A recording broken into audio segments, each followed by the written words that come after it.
Next question पे आ जाइए।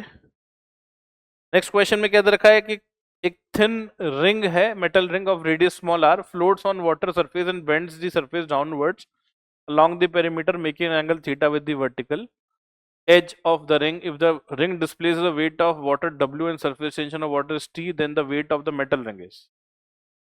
तो बेसिकली यहाँ पे समझने वाली बात क्या है कि आपने जब इस रिंग को डिप किया वाटर के अंदर, मान लेते हैं इसकी ऐसे थोड़ी सी थिकनेस सोच लेते हैं,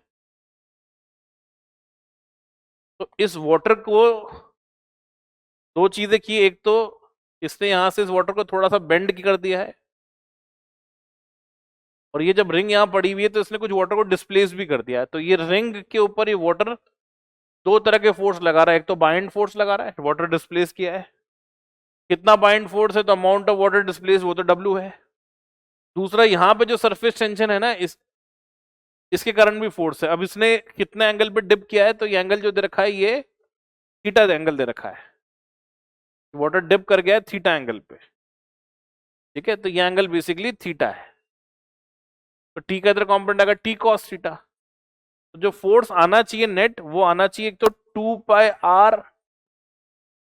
2 small r times T cos theta, ये क्या किया, सरकमफेरेंस लिया है, इंटू टी कॉस थीटा है। दूसरा फोर्स ध्यान दीजिएगा, क्योंकि रिंग है तो अंदर से भी लगेगा और बाहर से भी लगेगा, मतलब इसका डबल लगेगा। और बाइंड फोर्स अलग से और फोर्स आ रहा तो उसको भी मुझे ऐड करना पड़ेगा, ठीक है।